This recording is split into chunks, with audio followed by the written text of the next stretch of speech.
Demetria Kaladimos and Dan Miller with the news. Rudy Kalis sports. And Bill Hall's weather.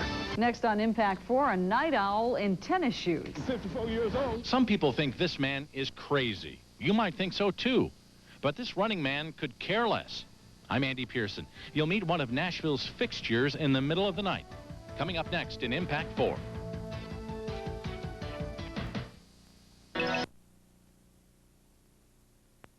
What is your favorite time of day for exercising? For some of you, it's probably the morning. For others, it's right after work. And for others, the best time is in the evening.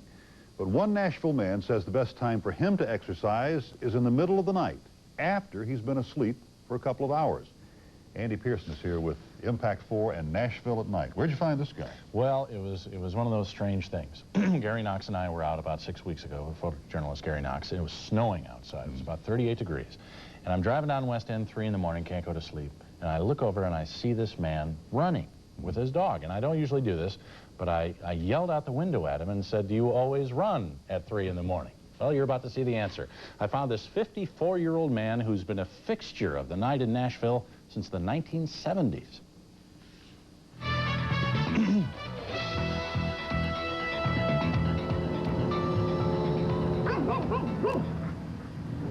It's a time when the city neither stops nor goes, only flashes yellow.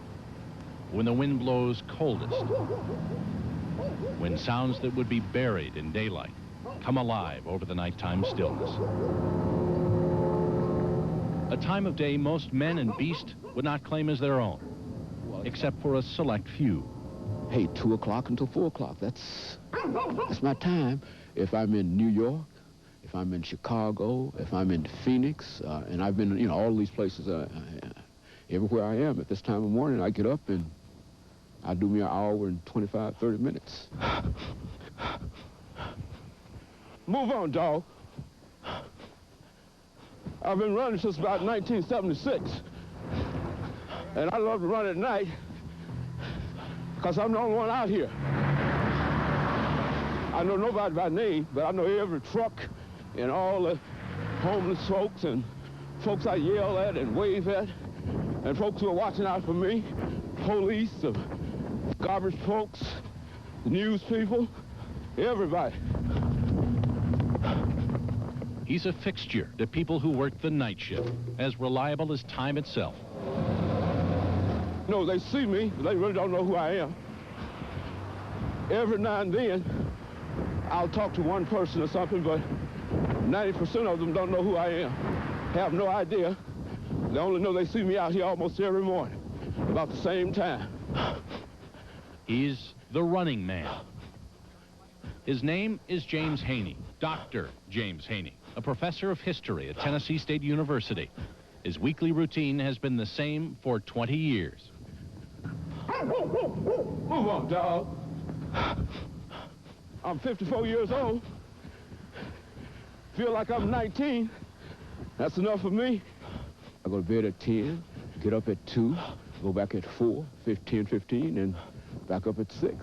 You heard right. At about 2 in the morning, when most of us are snuggled up tight, James Drjhaney and his dog Sandy get up from a sound sleep and run their route of 9.78 miles. He does it because he was once told this would be impossible.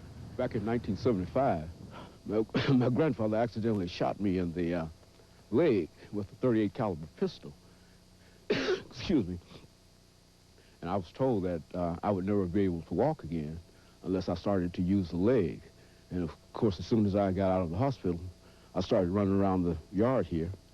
And after a week of that in the yard, went down to the local high school. And after about 6 years of that, I decided to go downtown. You won't see him wearing headphones or taking his pulse. His shoes don't pump up. James Drjhaney just runs. Down West End, past Vanderbilt. Morning. Up and down the deserted streets of downtown Nashville. To the banks of the Cumberland River. Down to First. It's 9 7/8 of a mile down to the foot, all the way greeting and waving to people he's seen for nearly a third of his life. Well, man, how you doing this morning? All right. James Haney does this 5 days a week. Same time, same route, same distance. I can't see any disadvantages in this at all. And this is what I do, and I love it. I'm not doing this with people. And if they think I'm crazy, well, I can appreciate that. I just believe in the human personality, and I believe that we can do anything that we want to do once we make up our minds to do it.